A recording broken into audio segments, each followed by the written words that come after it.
प्यारे बच्चों कैसे हो।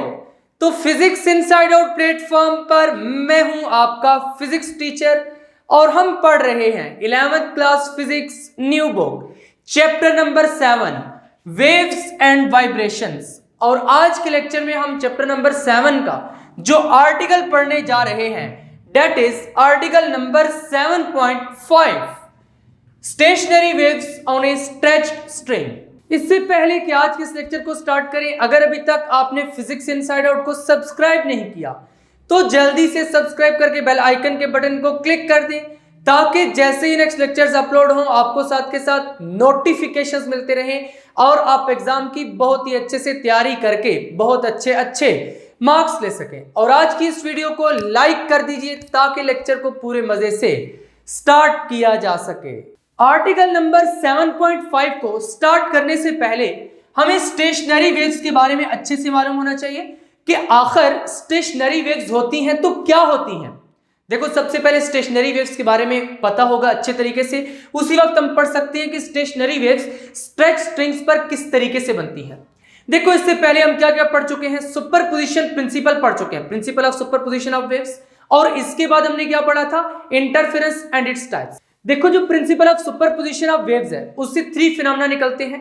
कौन कौन से, interference, standing waves and beats. क्योंकि प्रिंसिपल ऑफ सुपरपोजिशन तो जनरली ये कहता है कि जब भी दो वेव्स ओवरलैप करेंगी, सुपरपोज होंगी, तो वहां पर उनका एम्पलीट्यूड कैसे फाइंड करेंगे, अलजेब्रिक सम लेंगे। तो यहां पर बेसिकली हमने कौन सी टाइप्स की वेव लेनी है, क्योंकि कुछ टाइप की वेव्स जब हम सुपरपोज करते हैं वहां पर इंटरफेरेंस होती है, कुछ टाइप की वेव्स हम सुपरपोज करते हैं तो वहां पर स्टैंडिंग वेव्स बनती हैं, और कुछ टाइप की वेव्स को सुपरपोज करते हैं तो वहां पर बीट्स बनते हैं। तो स्टैंडिंग वेव्स कब प्रोड्यूस होती हैं, स्टैंडिंग वेव्स उस केस में प्रोड्यूस होती हैं जब दो वेव्स सुपरपोज होती हैं। लेकिन कौन सी वाली दो वेव्स सुपरपोज होंगी, जिनकी फ्रीक्वेंसी सेम होगी। तो पहली कंडीशन क्या है कि फ्रीक्वेंसी सेम होनी चाहिए। दूसरी कंडीशन क्या है कि एम्पलीट्यूड सेम होना चाहिए। क्या सेम होना चाहिए, एम्पलीट्यूड सेम होना चाहिए।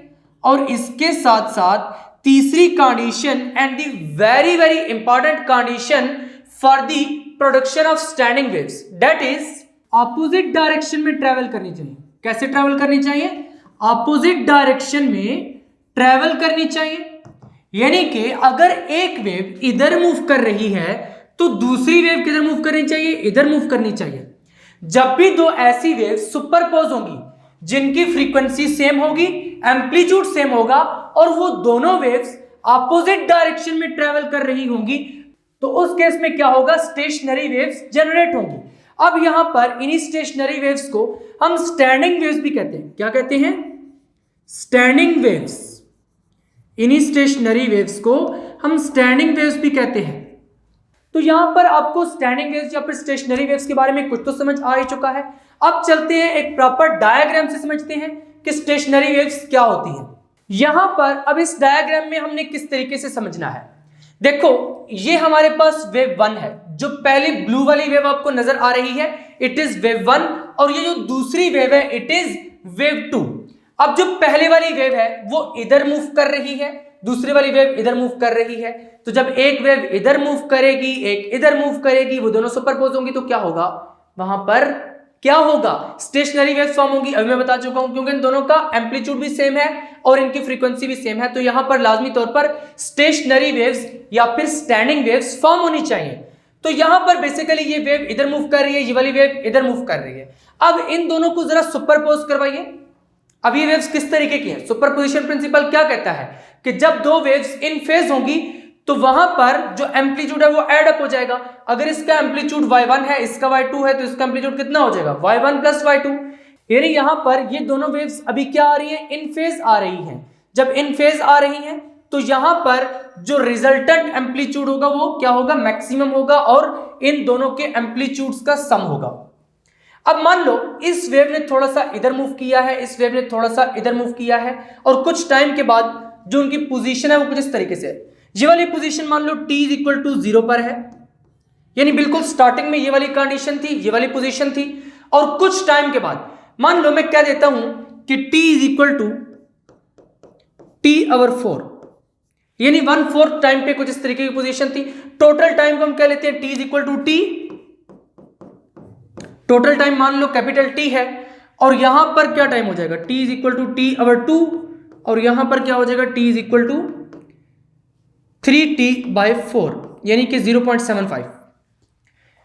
अब यहां पर इन टाइम्स पर हमने इन वेव्स की सुपरपोजिशन को ऑब्जर्व करना है, क्योंकि एक वेव इधर मूव कर रही है, एक इधर मूव कर रही है। यहां पर तो हमारे पास रिजल्टेंट एम्पलीट्यूड क्या था, वो सम था इन दोनों एम्पलीट्यूड्स का, इन दोनों वेव्स का जो एम्पलीट्यूड था।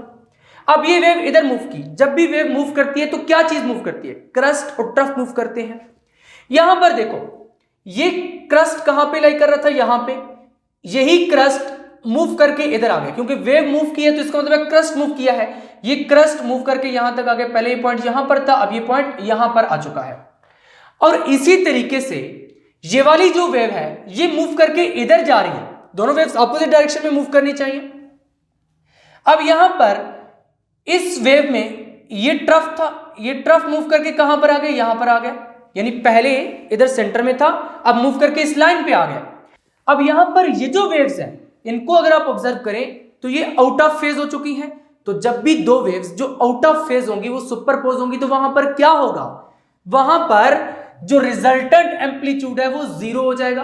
अगर दो सेम एम्पलीट्यूड वाली वेव्स सुपरपोज होंगी जो कि आउट ऑफ फेज है तो वहां पर रिजल्टेंट एम्पलीट्यूड क्या होता है, जीरो होता है, क्योंकि देखो ये प्लस ये माइनस ये आपस में कैंसिल हो जाएगा, रिजल्टेंट एम्पलीट्यूड जीरो हो जाएगा, यानी यहां पर आपको कोई एम्पलीट्यूड नजर नहीं आएगा।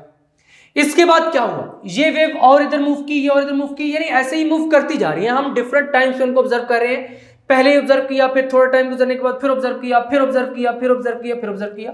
अब मान लो कुछ टाइम गुजर के टाइम t/2 हुआ है, हम दोबारा से इसको ऑब्जर्व कर रहे हैं। अब ये क्रस्ट कहां पर था, इस लाइन पर था, इधर मूव करके अब सेंटर में आ चुका है। और ये वाला जो ट्रफ था ये पहले इधर था, मूव करके आगे जा चुका है, इस लाइन पे था, मूव करके आगे जाके यहां पर आ चुका है। अगेन से दोनों वेव्स क्या हो गई हैं, इन फेज हो गई हैं। तो जब टू वेव्स इन फेज होंगी तो वहां पर प्रिंसिपल ऑफ सुपरपोजिशन के मुताबिक जो रिजल्टेंट वेव होगी उसका एम्पलीट्यूड क्या होगा, sum of amplitude of individual waves होगा। तो यहां पर आप देख रहे हैं कि अगर इसका एम्पलीट्यूड y1 है, इसका y2 है, तो इसका y1 प्लस y2 हो जाएगा। अगेन से क्या हुआ है, वेव्स और मूव हुई हैं, और मूव होकर क्या हुआ है, यहां पर अब ये वाला जो आपके पास क्रस्ट था ये मूव किया और किधर आ गया, इस लाइन पे आ गया। वेव इधर मूव की है ना, तो इसका मतलब है क्रस्ट मूव किया है, पहले यहां पर था, अब इस लाइन पे आ चुका है। सिमिलरली यहां पर ये जो ट्रफ था ये और आगे मूव हुआ और इस लाइन पे आ चुका है। अगेन से अगर आप देखें तो यहां पर क्रस्ट पे ट्रफ आ रहा है, ट्रफ पे क्रस्ट आ रहा है, यानी अगेन से आउट ऑफ फेज हो गई है। आउट ऑफ फेज हो गई है तो यहां पर अगेन से रिजल्टेंट एम्पलीट्यूड क्या हो जाएगा, जीरो हो जाएगा। तो इसका मतलब है कि यहां पर भी हमें रिजल्टेंट वेव इस तरीके की मिलेगी सुपरपोजिशन के बाद। मान लो ये वेव और मूव की है, और मूव करके क्या हुआ है, यहां पर ये वाला जो क्रस्ट था ये मूव करके किधर आया, यहां पे सेंटर में आ चुका है, क्योंकि वेव इधर मूव कर रही है। अब ये वाला जो ट्रफ है पहले इस लाइन पे है, मूव करके किधर गया, सेंटर में चला गया है यहां पर। तो अब इसका मतलब ये है कि वेव जब अगेन से मूव हुई है तो फिर से ही दोनों वेव्स इन फेज हो गई हैं। जब अगेन से इन फेज हो गई हैं तो यहां पर रिजल्टेंट एम्पलीट्यूड कितना हो जाएगा, मैक्सिमम हो जाएगा।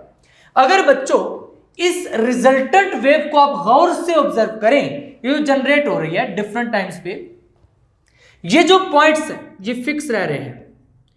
ऊपर इंडिविजुअल वेव्स में तो क्रस्ट और ट्रफ मूव कर रहे थे, लेकिन यहां पर अगर आप देखें तो ये पॉइंट्स फिक्स्ड है।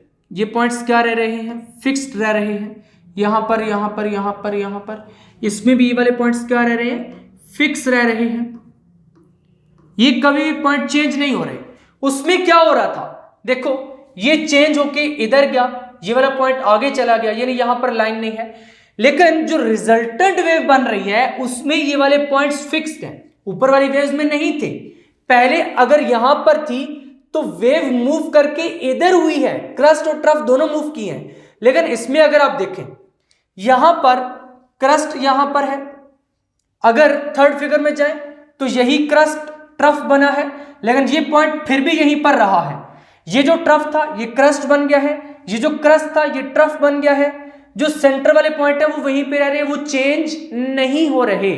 तो ऐसी वेव जिसमें सेंटर वाले पॉइंट चेंज नहीं होते, ये वाले पॉइंट चेंज नहीं होते, ये उसी जगह पर रहते हैं जहां पर होते हैं, ऐसी वेव को हम कहते हैं स्टैंडिंग वेव्स और स्टेशनरी वेव्स।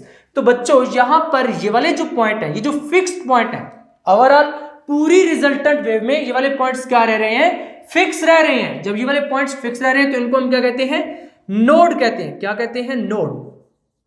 ये भी नोड है, ये भी नोड है, ये भी नोड है, ये भी नोड है, ये भी नोड है, ये भी नोड है, ये भी नोड है, ये भी नोड है। जितने भी ये पॉइंट्स हैं ये सारे के सारे क्या हैं, नोड्स हैं। और ये जो मैक्सिमम डिस्प्लेसमेंट वाला पॉइंट है, ये पॉइंट, ये पॉइंट, ये पॉइंट, उसके बाद ये वाला पॉइंट, ये वाला पॉइंट, ये वाला पॉइंट, ये वाला पॉइंट, ये वाला पॉइंट, ये वाला पॉइंट, ये जो मैक्सिमम डिस्प्लेसमेंट वाले पॉइंट्स है ना, स्टेशनरी वेव क्योंकि यहां पर फॉर्म हुई है स्टैंडिंग वेव, तो इन पॉइंट्स को हम कहते हैं एंटी नोड। क्या कहते हैं, मैं यहां पर लिख देता हूं एंटी नोड। इनको हम एंटी नोड कहते हैं। यहां पर ये वाला जो है ये भी क्या हो जाएगा, एंटी नोड। इसको भी एंटी नोड मैं लिख देता हूं। तो यहां तक आपको समझ आ चुकी है बात कि स्टैंडिंग वेव्स किस तरीके की वेव्स होती हैं। इस तरीके की वेव्स होती हैं जिनमें आपके पास ये वाले पॉइंट्स क्या रहते हैं, फिक्स रहते हैं। अब एक और बात भी यहां पर समझ लीजिए, जो एंटी नोड वाला पॉइंट है वो ऊपर भी हो सकता है, नीचे भी हो सकता है। ऊपर नीचे वाइब्रेट कर रहा है। एंटी नोड वाला पॉइंट क्या कर रहा है, ऊपर नीचे वाइब्रेट। देखो यहां पे ऊपर है, यहां पे नीचे है, यहां पे नीचे है, यहां पर ऊपर है, यहां पर ऊपर है, यहां पे नीचे है। यानी एंटी नोड वाला पॉइंट ऊपर नीचे, ऊपर नीचे, ऊपर नीचे, ऊपर नीचे हो रहा है, यानी कि वाइब्रेट कर रहा है, ऑसिलेट कर रहा है। लेकिन जो नोड वाला पॉइंट है, it is fixed, it is completely fixed. ये मूव नहीं कर रहा, ये ऑसिलेट नहीं कर रहा। तो ऐसी वेव्स जिनमें जो नोड वाले पॉइंट हैं वो फिक्स्ड है और एंटी नोड वाले पॉइंट उसी जगह पे यूं यूं यूं यूं कर रहे हैं, उनको हम कहते हैं स्टैंडिंग वेव्स और स्टेशनरी वेव्स। तो यहां तक आपको समझ आ चुका है what are standing waves, what are stationary waves. ये जो रिजल्टेंट वेव यहां पर फॉर्म हुई है जिसमें ये पॉइंट फिक्स हो चुके हैं, क्योंकि अब ये वेव आगे मूव नहीं कर रही, पॉइंट्स यहीं पर इस तरीके से वाइब्रेट किए जा रहे हैं। ये वेव आगे नहीं मूव की, यहां पर थी, यहां पर, यहां पर, आगे नहीं मूव कर रही। ये पॉइंट ऊपर नीचे ऐसे ही ऑसिलेट कर रहे हैं जो एंटी नोड वाले हैं। इसी वजह से हम इसको कहते हैं स्टैंडिंग वेव, खड़ी हुई वेव, यानी मूव नहीं कर रहे। आप इस तरीके से स्टैंड हो जाए, मूव नहीं कर रहे, यू आर स्टैंडिंग। तो इसी तरीके से ये वेव्स भी क्या है, ये स्टैंडिंग वेव्स है, या फिर हम इनको कहते हैं स्टेशनरी वेव्स, रुकी हुई वेव्स जो कि आगे मूव नहीं कर रही, ना ही इधर मूव कर रही है। ये स्टैंडिंग वेव्स है या फिर स्टेशनरी वेव्स है। अब हम चलते हैं अपने आर्टिकल की तरफ, that is stationary waves on A stretch string, क्योंकि अभी आपको स्टेशनरी वेव्स तो अच्छे तरीके से समझ आ चुका है। अब यहां पर पहले देखते हैं कि स्ट्रेच्ड स्ट्रिंग का क्या मतलब है। क्या मतलब है स्ट्रेच स्ट्रिंग का? मान लो ये एक रिजिड स्पोर्ट है, रफ वर्क है, ये आपने नोट नहीं करना, जो नोट करना होगा मैं आपको बताऊंगा, साथ के साथ प्रॉपर नोट्स आपको प्रोवाइड करूंगा जिनके जरिए आप पेपर में मैक्सिमम मार्क्स ले सकते हैं। यहां पर मान लो ये एक रिजिड स्पोर्ट है, ये भी क्या है, it is also rigid sport. यहां पर मैं एक स्ट्रिंग को बांध देता हूं और स्ट्रिंग का दूसरा एंड यहां पर बांध देता हूं और खींच के टाइट करके बांधता हूं। अगर टाइट करके बांधूंगा तो यहां पर क्या होगी, स्ट्रिंग में टेंशन होगी ना। देखो स्ट्रिंग में टेंशन होगी, जैसे मैंने आपको चैप्टर नंबर 3 में टेंशन का कंसेप्ट दिया था। टेंशन एक फोर्स ही होती है ना, यानी कि यहां पर इन्होंने खींच के रखा हुआ है, ये जो दो स्पोर्ट्स है इन्होंने खींच के रखा हुआ है, स्ट्रिंग में टेंशन है। तो मान लो वो जो टेंशन फोर्स है स्ट्रिंग में, दैट इज एफ। क्या है, दैट इज एफ। अब अगर मैं इस स्ट्रिंग को यहां से पकड़ के ऊपर थोड़ा सा खींचूंगा फिर छोड़ूंगा तो क्या करेगी, स्ट्रिंग ऐसे ऐसे ऐसे वाइब्रेट करेगी। कभी आपने देखा हो किसी भी दो ऑब्जेक्ट्स के दरमियान आप स्ट्रिंग को बांध दें टाइट करके, जो कि फिक्स स्पोर्ट जोन के दरमियान किसी स्ट्रिंग को बांध दें टाइट करके, उसको आप ऊपर यूं पकड़ के खींचे ना तो उस तरीके से वाइब्रेट करने लगती है। तो स्टेशनरी वेव्स भी तो यही होती है ना कि एंटी नोड वाले पार्टिकल्स वाइब्रेट करते रहें और जो नोड है वो फिक्स रहे। तो यहां पर इसका मतलब है कि स्टेशनरी वेव्स प्रोड्यूस होगी। तो यहां पर बच्चों जो स्टेशनरी वेव्स प्रोड्यूस होंगी उसी को हमने आर्टिकल नंबर 7.5 में पढ़ना है, जिसका नाम है stationery waves on A stretch string. यहां पर अब हमने कंसीडर क्या करना है, consider string of length L। मान लो ये जो पूरी स्ट्रिंग है इसकी लेंथ कितनी है, इसकी लेंथ L है, small l, which is kept stretched, जिसको हमने स्ट्रेच करके रखा हुआ है, बाय क्लैंपिंग इट्स एंड्स। इसकी इस एंड को इधर क्लैंप कर दिया है और इसकी इस एंड को इधर क्लैंप कर दिया है, so that the tension in the string is F। और यहां पर जो स्ट्रिंग में टेंशन आई है, ये स्पोर्ट उधर खींच रही है, ये वाली स्पोर्ट इधर खींच रही है, स्ट्रिंग में ओवरऑल क्या है, टेंशन है। तो यहां पर जो टेंशन इन द स्ट्रिंग है दैट इज F, उसको हमने कैपिटल F से डिनोट किया है। अब यहां पर जनरली तो आपको समझ आ गया कि स्ट्रिंग ऐसे ऐसे वाइब्रेट करेगी, लेकिन फिजिक्स क्या कहती है कि स्टैंडिंग वेव्स किस तरीके से प्रोड्यूस होंगी, उसको हम अब आगे चलकर देखते हैं। यहां पर हेडिंग लगा दी है string pluck eight its mid point. ये वही वाली स्ट्रिंग है, जस्ट हमने ब्लू कलर में ड्रा करके रख दी है और यहां से हमने इसको खींच दिया है। अभी ये स्ट्रिंग यहां पर क्या कर रही है, ऊपर नीचे वाइब्रेट कर रही है। मान लो इस तरीके से ऊपर नीचे क्या कर रही है, वाइब्रेट कर रही है। और अभी मैं आपको बता चुका हूं ये जो मैक्सिमम डिस्प्लेसमेंट वाले पॉइंट्स हैं इनको हम क्या कहते हैं, एंटी नोड कहते हैं। तो यहां पर मैं लिख भी देता हूं। और ये वाले जो पॉइंट्स हैं ये किसको रिप्रेजेंट करेंगे, नोड को रिप्रेजेंट करेंगे। अभी मैं आपको ये भी बता चुका हूं, ये वाला पॉइंट भी किसको रिप्रेजेंट करेगा, नोड को रिप्रेजेंट करेगा। और यहां पर स्ट्रिंग की टोटल लेंथ कितनी है, वो L है, ऑलरेडी हम कह चुके हैं। यहां पर अब फिजिक्स ये कहती है कि जब आप इस स्ट्रिंग को यहां से पकड़कर खींचेंगे, स्ट्रिंग को क्या करेंगे, पकड़कर यहां से खींचेंगे, तो एक वेव इस तरफ जाएगी, एक वेव इस तरफ जाएगी। जब एक इस तरफ जाएगी यहां पर इस डायरेक्शन में और दूसरी इस डायरेक्शन में, यानी अपोजिट डायरेक्शन में जा रही है, तो यहां पर क्या होगा कि इधर एंड है, ये एंड स्पॉट है, इस स्पॉट से आगे तो वेव नहीं ट्रेवल कर सकती, यहां पर इस स्पॉट से आगे वेव ट्रेवल नहीं कर सकती। तो होगा क्या, जब आगे नहीं जा सकती तो रिफ्लेक्ट बैक हो गई है। ये जो डॉटेड लाइन है ये उसी रिफ्लेक्टेड वेव को रिप्रेजेंट कर रही है कि यहां पर जब आपने इसको खींचा तो एक वेव इधर मूव की, एक वेव इधर मूव की, इधर जाके रिफ्लेक्ट हुई, रिफ्लेक्ट होके इधर आ गई, इधर जाके रिफ्लेक्ट हुई, रिफ्लेक्ट होके इधर आ गई। तो यहां पर बेसिकली हुआ क्या है, स्टेशनरी वेव प्रोड्यूस हो रही है। तो यहां पर हमने यही लिखा है when the string is plucked exactly at its mid point. जब आप किसी भी स्ट्रिंग को एग्जैक्टली उसके मिड पॉइंट से पकड़कर खींचेंगे, यहां से पकड़कर खींचेंगे, तो क्या होगा कि two identical transverse waves move outward. देखो ऐसे ऐसे वाली वेव्स, जब पार्टिकल ऐसे ऐसे वाइब्रेट करते हैं और वेव ऐसे ऐसे प्रोपिगेट करती है। देखो आपने कैसे खींचा, ऐसे खींचा, अब ये पार्टिकल ऐसे ऐसे वाइब्रेट करेगा और वेव कैसे प्रोपिगेट कर रही है, या इधर कर रही है और इधर कर रही है, यानी कि यहां पर जो पार्टिकल्स वाइब्रेट कर रहे हैं वो इधर इधर कर रहे हैं और वेव इधर है इधर है। जो यहां पे एंगल बन रहा है इट इज 90 डिग्री, यहां पर भी एंगल कितना बन रहा है, 90 डिग्री।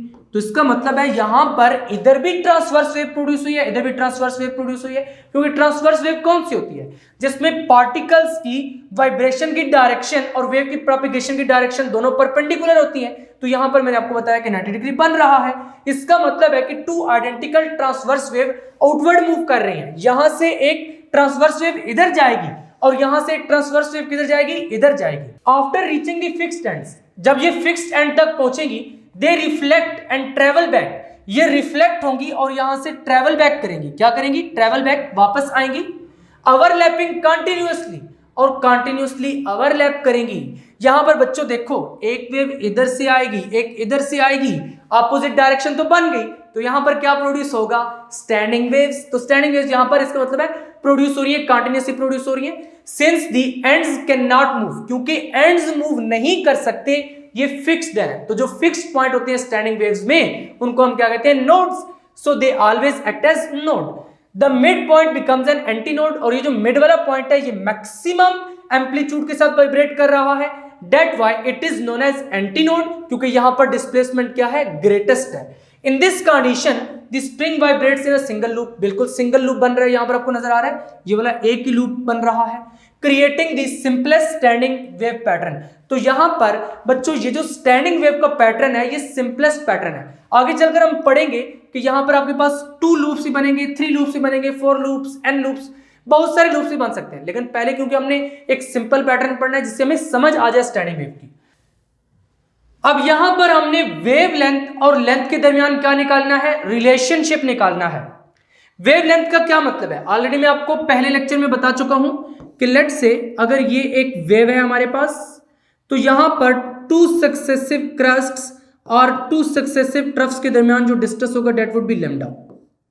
ये तो एक सिंपल सी डेफिनेशन है। अगर मैं ये कहूं कि यहां से यहां तक वाली लेंथ ये भी वेव लेंथ है, तो क्या आप मानेंगे, मानना पड़ेगा, क्योंकि ये भी ठीक है। देखो जितना पोर्शन यहां से हमने छोड़ा है उतना पोर्शन यहां पे ऊपर भी तो आ गया है, यानी कि यहां से लेकर यहां तक एक साइकिल कंप्लीट हो रहा है। तो जितने डिस्टेंस में ना एक साइकिल कंप्लीट होता है वो भी हम वेव लेंथ ही मानते हैं। जैसे कि अगर यहां से लेकर यहां तक अगर मैं बात करूं तो ये भी क्या बनेगा, लेमडा ही बनेगा। अगर फिजिकल डिस्टेंस की मैं बात करूं तो ये भी लेमडा ही बनेगा। बच्चों अगर यहां से लेकर यहां तक ये लेमडा है तो इतना क्या होगा, यहां से लेकर यहां तक फिर क्या बनेगा, अगर ये लेमडा है तो ये वाला लेमडा का हाफ हो जाएगा, लेमडा बाय 2। तो यहां पर अगर देखो तो ये भी वही वाली आधी सी वेव नहीं बन रही। अगर ऐसा है तो यहां पर जो डिस्टेंस है वो भी तो लेमडा बाय 2 होना चाहिए। तो बिल्कुल ऐसा ही है, यहां पर ये जो L है it is also lambda by 2। और यहां पर ये आपके पास क्या बना था, सिंगल लूप। यहां पर आप सिंगल लूप भी लिख दीजिए, सिंगल लूप। अब हमने क्या करना है, इस L और इस लेमडा के दरमियान हमने क्या निकालना है, रिलेशन निकालना है। या फिर आप ये कह सकते हैं इस L और इस लेमडा के दरमियान रिलेशन निकालना है। क्योंकि यहां पर सिंगल लूप बन रहा है, सिंपल पैटर्न है, तो मैं इसको लेमडा 1 कह देता हूं। आगे चलकर जब हम डबल लूप वाला स्टडी करेंगे उसको लेमडा 2 कह देंगे। तो यहां पर सिंपली हमने क्या कह दिया है, लेमडा 1। अब यहां पर हम लिख सकते हैं कि लेंथ और वेवलेंथ के दरमियान क्या रिलेशन है, यही हेडिंग लगाइए, wavelength and length relationship in the first mode of vibration. यहां पर जो हमारे पास सिंगल लूप बनता है जिसमें, उसको हम कहते हैं first mode of vibration.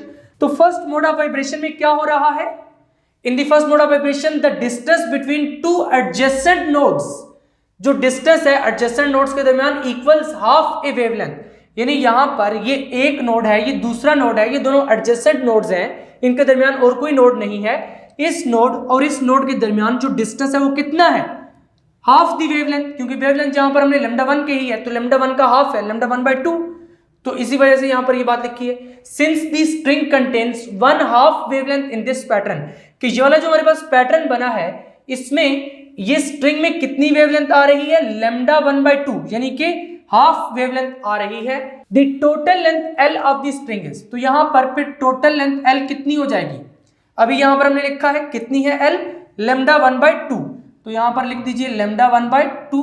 This implies that lambda 1 is equal to 2 को उधर ले जाइए तो क्या बन जाएगा, 2L बन जाएगा। यहां पर ये सारा आपने नोट्स में नोट करना है, यहां से प्रॉपर नोट्स हैं आपके, ये वाले जो थे ये भी आपके प्रॉपर नोट्स हैं। पहले आपने ये लिखना है, उसके बाद आपने ये वाला नोट्स में लिखना है सारा, उसके बाद आपने ये वाला सारा एज इट इज नोट्स में लिखना है। अब यहां पर ये लेमडा 1 क्या है, where lambda 1 is the wavelength of the waves, यानी लेमडा 1 क्या है, वेवलेंथ है। ये जो यहां पर वेव्स बनी है, यहां पर क्योंकि 2 ट्रांसवर्स वेव्स प्रोड्यूस हुई थी तो इसी वजह से हमने लिखा है wavelength of the waves setup in this mode, यानी इस मोड में जो वेव्स सेटअप हुई हैं उनकी वेवलेंथ क्या है, लेमडा 1, जैसे कि मैं आपको समझा चुका हूं। अब इसके बाद हमने क्या देखना है, इसके बाद हमने देखना है कि वो जो वेव्स बनी है उनकी स्पीड कितनी है। यहां पर स्ट्रिंग में जो वेव्स बनी है उनकी स्पीड कितनी है, the speed v of the waves in the string depend on the tension F and the mass पर यूनिट लेंथ।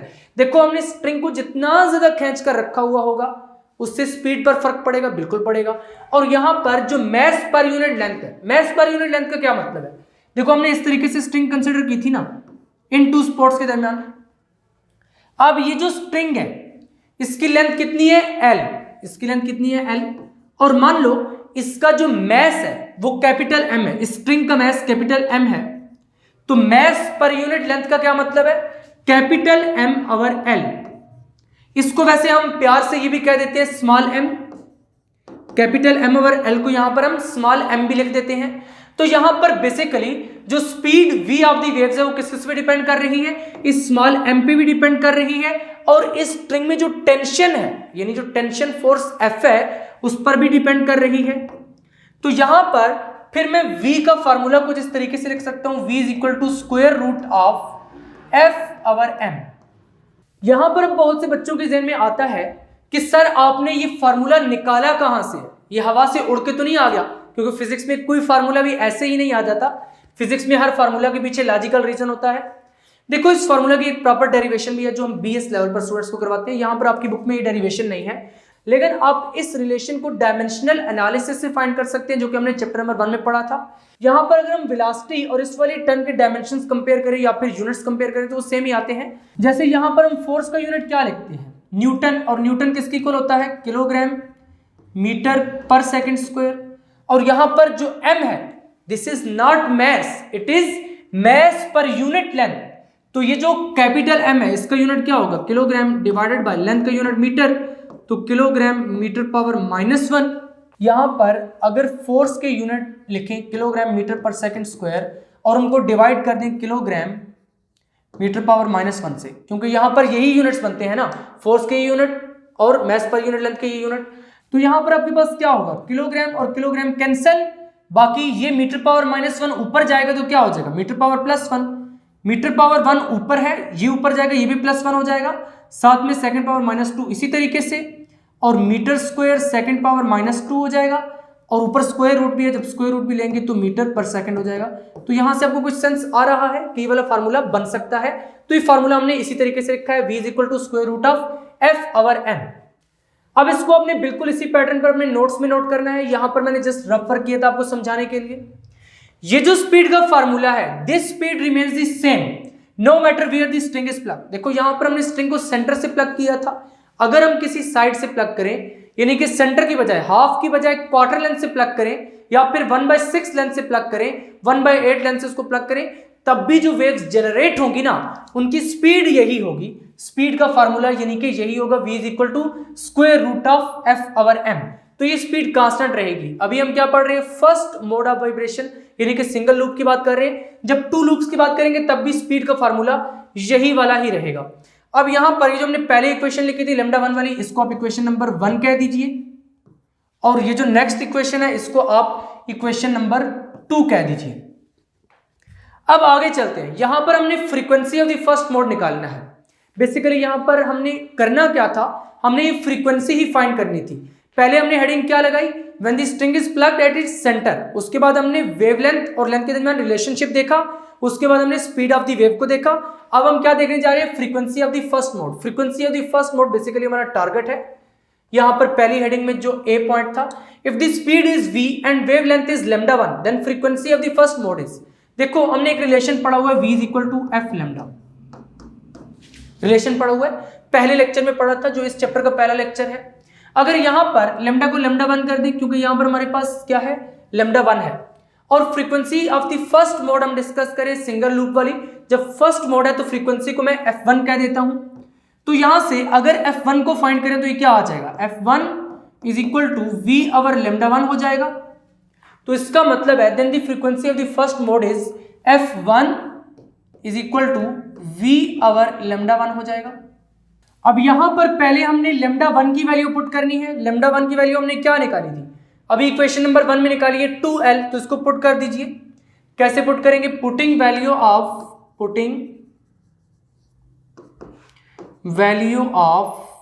λ1 इन इक्वेशन 3, तो ये किस तरीके से पुट करेंगे, f1 = v/2l हो जाएगा। यहां पर इसको आप इक्वेशन नंबर 4 कह दीजिए। अब इसी तरीके से यहां पर v की वैल्यू पुट कर दीजिए, तो v की वैल्यू कैसे पुट करेंगे, putting value of v from equation, कौन सी इक्वेशन से पुट करेंगे, फ्रॉम इक्वेशन नंबर 2 से पुट करेंगे, from equation 2 in equation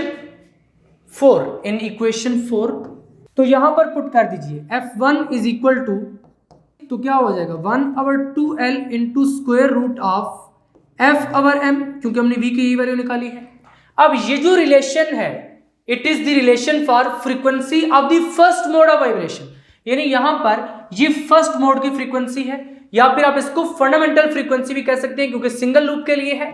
this is the fundamental frequency also known as first harmonic, तो इसी को हम क्या कहते हैं, फर्स्ट हार्मोनिक। ये जो f1 है फंडामेंटल फ्रीक्वेंसी है, इसी को हम एक और नाम देते हैं फर्स्ट हार्मोनिक, बस इसका जस्ट नाम है जो कि आपने याद रखना है, it is also known as first harmonic.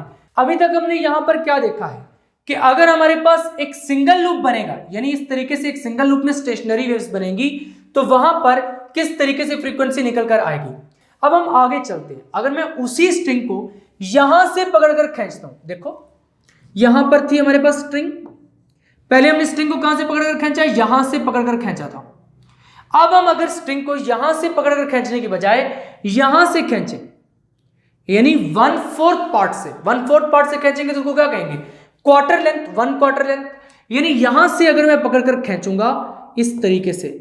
तो ट्रांसवर्स वेव एक इधर जाएगी, तो अगेन से आपके पास ऐसा एक लूप बनेगा। और यहां पर अब क्योंकि आगे कोई एंड नहीं है, तो इसका मतलब है कि यहां पर फिर ये इस तरीके से लूप बन जाएगा। और फिर यहां पर क्योंकि एंड है, इससे आगे वेव नहीं जा सकती, तो यहां से फिर रिफ्लेक्ट बैक होगी आपके पास वापस इस तरीके से। ये लूप क्या होंगे, कंप्लीट होंगे। यहां पर कुछ इस तरीके से बनेगा। इसी डायग्राम को एग्जैक्टली हमने यहां पर ड्रा कर दिया है। अब यहां पर ये जो स्ट्रिंग की टोटल लेंथ थी वो तो सेम ही रहेगी, दैट वाज दी एल, तो उसको हम एल ही लिखेंगे।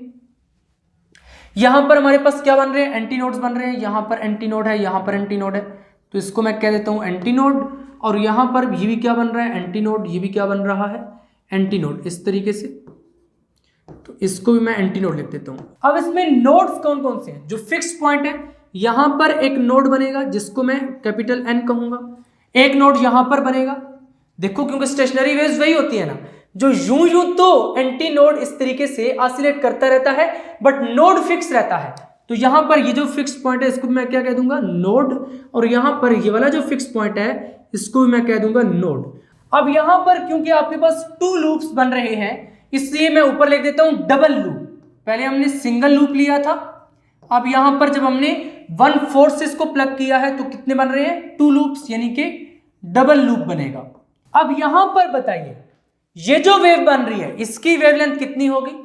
अब यहां पर तो ये आपको कुछ कंप्लीट साइकिल नहीं नजर आ रहा, तो यहां पर वेवलेंथ तो डायरेक्टली लैम्डा हो जाएगी। वहां पर क्योंकि इतना था हमने λ/2 लिखा था, यहां पर पूरा है तो कितना हो जाएगा, लैम्डा हो जाएगा, L इज इक्वल टू। अब यहां पर क्या लिखेंगे, डबल लूप है तो λ2 लिख देंगे, वहां पर सिंगल लूप था λ1 लिखा था, यहां पर λ2 लिख देंगे, तो L इज इक्वल टू λ2। या फिर हम ये कह सकते हैं कि ये भी λ/2 है, ये भी λ/2 है, तो 2 इंटू λ2/2। या फिर हम ऐसे भी लिख सकते हैं 2 इंटू λ2/2। देखो ये भी λ2/2, ये भी λ2/2, 2 है तो 2 से मल्टीप्लाई कर देंगे। इसी वजह से हमने यहां पर बी पॉइंट लिखा है, स्ट्रिंग प्लग्ड एट 1/4 लेंथ, यानी कि 1/4 लेंथ से हमने उसको क्या किया है, प्लग किया है। Again stationary wave setup with nodes and anti node, दोबारा से यहां पर स्टेशनरी वेव्स बनेगी, लेकिन अब के टाइम पे क्या बनेंगे, 2 लूप्स बनेंगे और हमारे पास इस तरीके से नोड्स बनेंगे और इस तरीके से एंटी नोड्स भी बनेंगे। यहां पर ये एंटी नोड, यहां पर भी क्या बन रहे हैं, एंटी नोड्स बन रहे हैं। In this case 2 loops appear along the string, यानी कि यहां पर 2 लूप्स बनेंगे, producing the second mode of vibration. जब एक लूप बन रहा था तो फर्स्ट मोड ऑफ वाइब्रेशन, जब 2 लूप्स बनेंगे तो यहां पर क्या हो जाएगा, सेकंड मोड ऑफ वाइब्रेशन। तो यहां तक आपको ये समझ आ चुका है। अब यहां पर भी हमने क्या करना है, सबसे पहले वेव लेंथ और लेंथ के दरमियान रिलेशन निकालना है। देखो ये लेंथ है, ये वेव लेंथ है, इन दोनों के दरमियान रिलेशन तो हमने देख लिया है, L इज इक्वल टू λ2। तो चलिए फिर हेडिंग लगाते हैं, relation between wavelength and length, या फिर wavelength and length relationship. As the distance between 2 consecutive nodes is half the wavelength. जैसे यहां पर हमने बात की कि इन 2 कंसेक्टिव नोड्स के दरमियान डिस्टेंस कितना होगा, हाफ द वेवलेंथ, क्योंकि यहां तक ये पूरा λ2 है, यहां तक लेंगे तो क्या होगा, λ2/2 यानी हाफ द वेवलेंथ होगा। तो यही बात यहां पर लिखी है। So the length L of the string is equal to the wavelength of the waves. इसलिए जो length L of the string है वो किस इक्वल होगी, वेवलेंथ ऑफ द वेव्स के इक्वल होगी इन दिस मोड, इस मोड में। If λ2 is the measure of wavelength, यानी यहां पर अगर हम सिर्फ लैम्डा नहीं बल्कि λ2 लिखें, क्योंकि हमारे पास 2 लूप्स बने हैं, तो इस केस में फिर हमारे पास क्या हो जाएगा, देखो L is equal to, L हमारे पास किसके इक्वल हो जाएगा, ये λ2/2 और ये λ2/2, यानी 2 मर्तबा 2 लूप से हमारे पास इन 2 नोड्स के दरमियान कितना होगा, λ2/2। इन 2 नोड्स के दरमियान कितना होगा, λ2/2। तो यहां पर जैसे आपकी बुक में लिखा हुआ है λ2/2 प्लस λ2/2 आएगा वापस से फिर वही, लेकिन क्योंकि आपकी बुक में इस तरीके से लिखा हुआ है तो आप भी इसी तरीके से लिख लीजिए। This implies that L is equal to, यहां पर क्या हो जाएगा, 2 LCM ले लें तो λ2 प्लस λ2 हो जाएगा।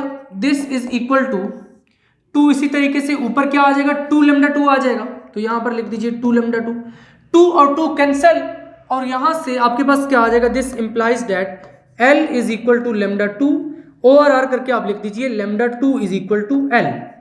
4 इक्वेशंस तो ऑलरेडी हो चुकी हैं, इसको आप इक्वेशन नंबर 5 कह दीजिए। अब यहां पर हमने वेवलेंथ और लेंथ में रिलेशनशिप तो देख लिया, उसके बाद हमने क्या देखना है, स्पीड देखनी है। लेकिन स्पीड ऑलरेडी मैं आपको बता चुका हूं कि वो v is equal to square root of F over M ही रहेगी जब भी स्ट्रेच स्ट्रिंग की बात होगी। तो अब हम डायरेक्ट किसकी तरफ बढ़ेंगे, frequency of the second mode की तरफ। तो यहां पर इसी वजह से नेक्स्ट हेडिंग लगाई है frequency of the second mode. अब अगर स्पीड v होगी और वेवलेंथ लैम्डा 2 होगी, जैसे हमने पहले f1 निकाली थी, इसी तरीके से हम ये भी लिख लेंगे, v is equal to f lambda होता है। यहां पर सेकंड मोड की बात कर रहे हैं तो f2 हो जाएगा, और लैम्डा कौन सा हो जाएगा, लैम्डा 2, क्योंकि 2 लूप्स बन रहे थे।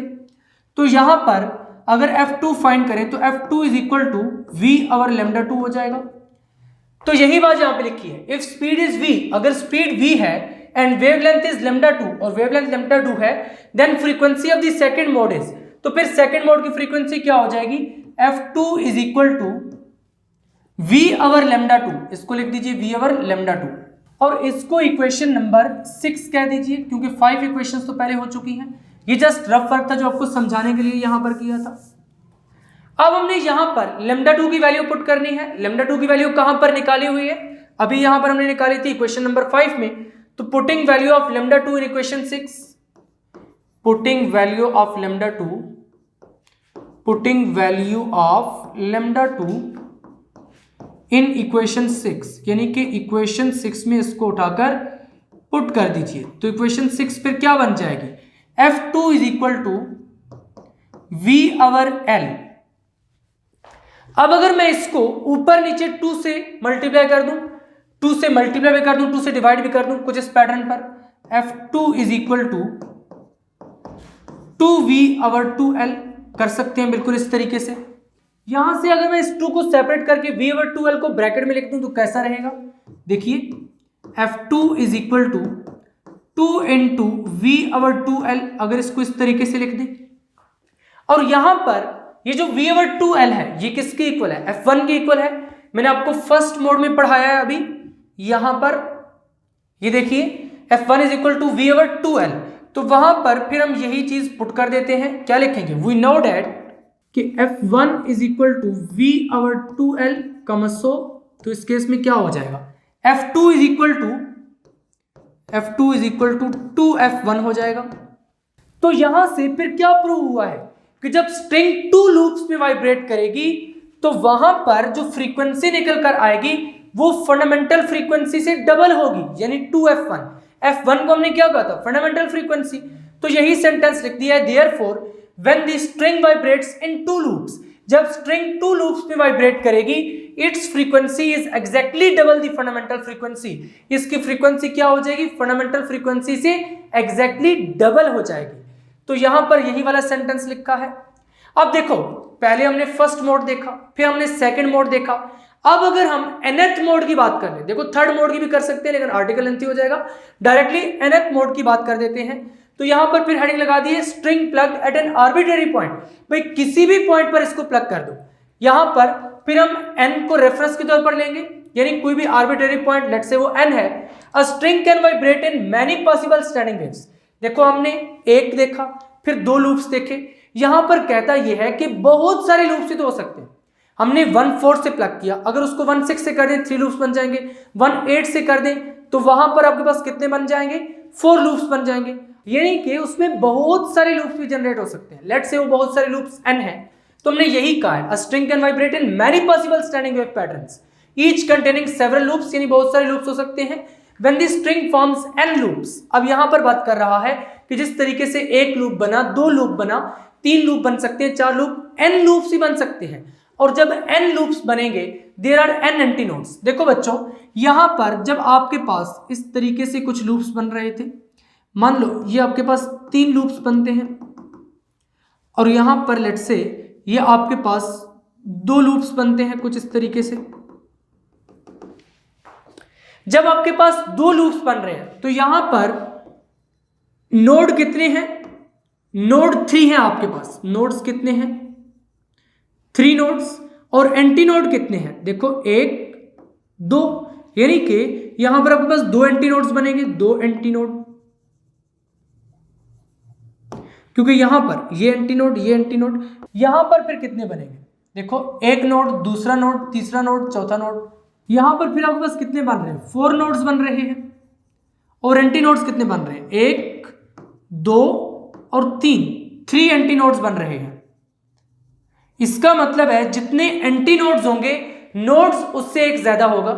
2 एंटी नोड्स थे तो 3 नोड्स बन रहे थे, 3 एंटी नोड्स थे 4 नोड्स बन रहे थे। इसका मतलब है कि नोड हमेशा एंटी नोड से एक ज्यादा होगा। तो यही बात लिखी है हमने, when the string forms n loop, अगर n लूप बनते हैं, there are n anti nodes, अगर एंटी नोड्स हमारे पास n बनते हैं तो जो नोड्स है वो एक ज्यादा होना चाहिए। जब एक ज्यादा होगा तो हम कह देंगे n+1 नोड्स। देखो बच्चों, अभी हमने f1 पढ़ा है, फिर हमने f2 पढ़ा है। f2 में क्या आ रहा था, 2f1। अगर हम f3 पढ़ेंगे तो क्या आएगा, f3 = 3f1। f4 पढ़ेंगे तो क्या आएगा, 4f1। यानी कि जब 2 लूप्स बनेंगे तो जो फ्रीक्वेंसी होगी वो डबल ऑफ फंडामेंटल फ्रीक्वेंसी होगी। अगर 3 आपके पास लूप्स बनेंगे तो वहां पर जो फ्रीक्वेंसी होगी, फ्रीक्वेंसी ऑफ थर्ड मोड, वो ट्रिपल ऑफ फंडामेंटल फ्रीक्वेंसी होगी। तो यहां पर अगर n लूप्स बनेंगे तो हमारे पास क्या फ्रीक्वेंसी होगी, fn फ्रीक्वेंसी अगर आप लिखना चाहेंगे तो डेट वुड बी nf1, या फिर अगर खोल कर लिखेंगे तो fn = n × f1 की क्या वैल्यू थी आपके पास, v/2l। तो यूं भी आप लिख सकते हैं, इसको इंप्लाइज करके इस तरह लिख दीजिए, यानी n × v/2l आएगा।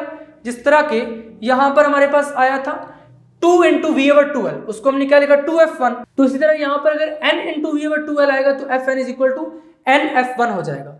ये वाला सारे का सारा जस्ट रफ फर्क था।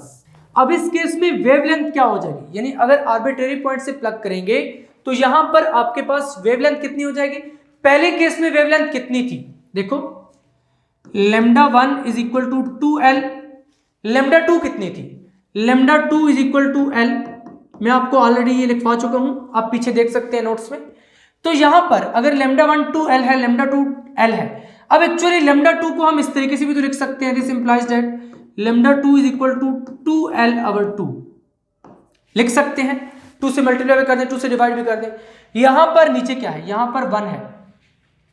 इसका मतलब है कि जब λ1 है नीचे 1 आ रहा है, λ2 है नीचे 2 आ रहा है, तो अगर λn होगा तो फिर क्या आएगा, नीचे n आएगा। 1 है तो 1, 2 है तो 2, n होगा तो n, ऊपर 2l कांस्टेंट है, 2l आगे भी चलते जाएंगे तो 2l ही आएगा। तो यहां पर भी क्या आ जाएगा, 2l। इसका मतलब है कि जो λn है वो किसकी इक्वल है, λn = 2l/n। तो यहां पर हम क्या लिख देंगे, 2l/n। This shows that as the number of loops increases, देखो यहां पर n किसको शो करता है, नंबर ऑफ लूप्स को शो कर रहा है। जैसे जैसे n बढ़ेगा λn क्या होना चाहिए, कम होना चाहिए। तो जैसे जैसे नंबर ऑफ लूप्स बढ़ेंगे n इंक्रीज करेगा, the wavelength becomes shorter, wavelength क्या होगी, कम होगी, शॉर्ट होती जाएगी। And the frequency increases proportionally, क्योंकि जब n इंक्रीज करेगा फ्रीक्वेंसी क्या करेगी, इंक्रीज करेगी। ये डायरेक्ट रिलेशन है, यहां पर इनवर्स रिलेशन है। वेवलेंथ क्या करेगी, डिक्रीज करेगी। यही बात लिखी है, number of loop increases, number of loop जब इंक्रीज करेंगे वेवलेंथ बिकम शॉर्टर, वेवलेंथ कम होगी बट फ्रीक्वेंसी क्या करेगी, इंक्रीज करेगी। And frequency increase proportionally. तो यहां तक अभी हमने पॉइंट सी भी डिस्कस कर लिया है कि अगर स्ट्रिंग को आर्बिट्रेरी पॉइंट से प्लग करेंगे, पहले क्या देखा, फर्स्ट मोड, फिर सेकंड मोड, और उसके बाद nth मोड, या फिर आर्बिट्रेरी पॉइंट से जब प्लग करेंगे। अब यहां पर बेसिकली हमने इन तीनों पॉइंट से कुछ कंक्लूजन्स निकालने हैं। तो फिर हेडिंग क्या लगाएंगे, की कंक्लूजन्स, यानी कि जो हमें कंक्लूजन्स मिलते हैं इन तीनों पॉइंट से, ए, बी और सी से, वो क्या है। The stationary waves form on the strings appear only at the discrete set of frequencies, क्योंकि हमारे पास जो f1 था वो तो f1 था, और जो f2 था वो किसके इक्वल आ रहा था, 2f1। f3 किसके इक्वल आ रहा था, 3f1। चलते चलते चलते चलते जो fn था वो किसके इक्वल आ रहा था, nf1 के। इसका मतलब है कि स्टेशनरी वेव्स जब भी किसी स्ट्रिंग में प्रोड्यूस होंगी तो वहां पर फ्रीक्वेंसीज हमेशा इस तरीके से आएंगी, f1, 2f1, 3f1, 4f1, चलते चलते nf1। तो अगर ये बात है तो इसका मतलब है ये डिस्क्रीट आ रही है, यानी यही आ सकती है, इसके अलावा कोई भी नहीं आ सकती। अगर होती तो हमने फाइंड किए, आ जाती, नहीं आई तो यहां से क्या पता चला, the stationary waves form on the strings appear only at discrete set of frequencies, यानी आपके पास हमेशा से यही फ्रीक्वेंसीज आएंगी, f1, 2f1, 3f1, nf1। हमने यहां पर लिख भी दिया f1, 2f1, 3f1, nf1. This set is known as harmonic series. अब ये जो सीरीज है f1, 2f1, 3f1 चलते चलते nf1, ये सीरीज को हम क्या कहते हैं? Harmonic series. इस सीरीज का एक नाम है harmonic series. The lowest characteristic frequency of the vibration is the fundamental frequency f1. f1 को हम क्या कहेंगे? Fundamental frequency. ऑलरेडी मैं आपको बता चुका हूं फर्स्ट मोड में. Which corresponds to the first harmonic, और इसको हम क्या कहते हैं? फर्स्ट हार्मोनिक कहते हैं. जब इसको फर्स्ट हार्मोनिक कहते हैं तो भाई 2f1 को क्या कहेंगे? Second harmonic. इसी तरीके से 3f1 को क्या कहेंगे? Third harmonic. nf1 को क्या कहेंगे? nth harmonic. तो यहां पर हमने यही बात लिखी है. The frequency f2 is equal to 2f1 represents the second harmonic. यानी ये जो frequency f2 is equal to 2f1 है, ये किसको रिप्रेजेंट कर रही है? सेकंड हार्मोनिक को. And higher modes follow the same pattern, और जो हायर मोड्स हैं वो इसी पैटर्न को फॉलो करेंगे. यानी 3f1 third harmonic, 4f1 fourth harmonic, nf1 nth harmonic बन जाएगा.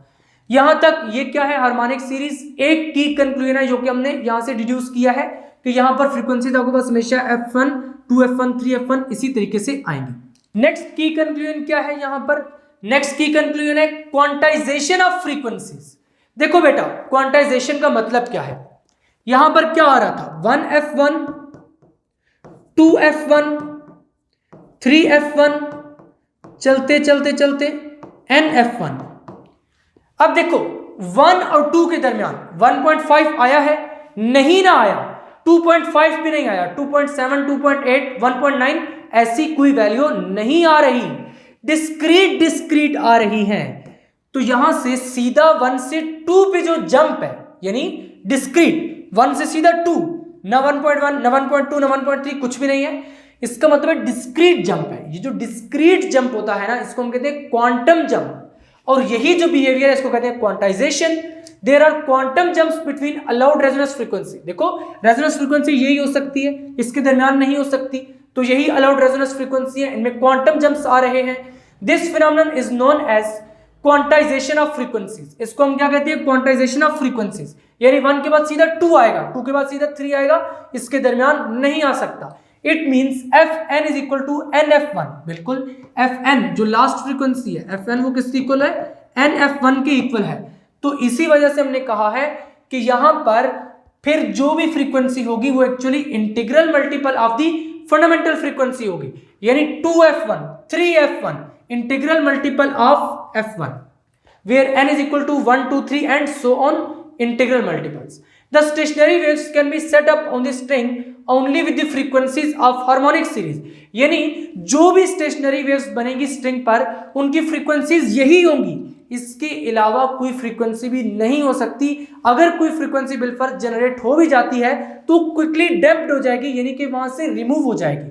तो यही बात हमने यहां पर लिखी है कि जस्ट ये हार्मोनिक सीरीज जो फ्रीक्वेंसीज अलाउ करती है, वही वाली फ्रीक्वेंसीज स्ट्रिंग पर आपको देखने को मिलेंगी. Waves which are not in harmonic series, यानी ऐसी फ्रीक्वेंसीज जो कि हार्मोनिक सीरीज में नहीं है. This is harmonic series. इस सीरीज में जो नहीं है वो क्या हो जाएंगे? Quickly damped out. वो डैम्प्ड आउट हो जाएंगी, वो अपीयर ही नहीं होंगी. तो ये था सेकंड कंक्लूजन. अब बढ़ते हैं थर्ड कंक्लूजन की तरफ. Changing frequency in musical instruments. ये बेसिकली एप्लीकेशन भी है स्टेशनरी वेव्स की. किस तरीके से? The frequency of string used in musical instrument, कि वो जो तारे लगी हुई होती है, स्ट्रिंग्स लगी होती है वायलिन में, उनकी लेंथ एडजस्ट करके या फिर जो टेंशन है, देखो उनको हम खींच भी सकते हैं वहां पे पेग से, उसको टाइट करके ट्यूनिंग पेग से उनको हम खींच भी सकते हैं, यानी टेंशन बढ़ा घटा सकते हैं, जिसकी वजह से हमें साउंड डिफरेंट सुनाई देता है. तो यही बात लिखी है कि फ्रीक्वेंसी हम किस किस तरीके से चेंज कर सकते हैं?